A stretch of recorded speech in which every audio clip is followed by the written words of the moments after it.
Anjuman secretary general আলহাজ মোহাম্মদ আনোয়ার হোসেন সাহেব বলেছেন এটা বলে দেওয়ার জন্য যে আমার হুজুর কেবলা আলম ইনশাআল্লাহ ঢাকা তশরিফ আনতেছেন 31 তারিখ, 31 তারিখ চলতি মাসে ঢাকা তশরিফ আনতেছেন এবং ঢাকা জুলুস হবে 3 তারিখ।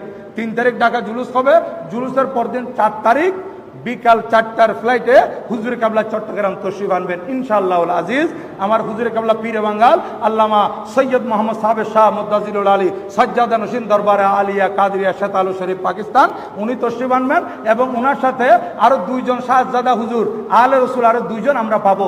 একজন হচ্ছেন আমাদের বর্তমান মৌজুদা হুজুর কেবলার বড় শাহজাদা হুজুর সৈয়দ মোহাম্মদ কাসেম শাহ মুদ্দাজিলুল আলী, আরেকজন হচ্ছেন পীরে বাঙ্গাল হুজুর কেবলার বড় শাহজাদা সৈয়দ মাহমুদ শাহ মুদ্দাজিলুল আলী।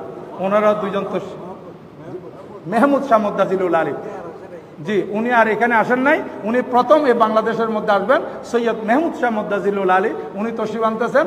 আর এখানে সেদিন যেদিন হুজুর কেবলা চট্টগ্রামে তশরিফ আনবেন সেদিন রাত্রে গিয়ারবি শরীফ, এই গিয়ারবি শরীফ হয়তো বড় মাঠে হবে। এই গিয়ারবি শরীফের মুনাজাত আমরা হুজুর কেবলার সাথে পাবো ইনশাআল্লাহ। এরপরে আবার একটা জুমা পাবো আমরা, পরের দিন জুমা হবে, এই জুমা আমরা হুজুর কেবলার ইমামতিতে পড়বো।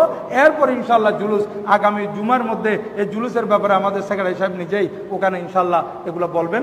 তো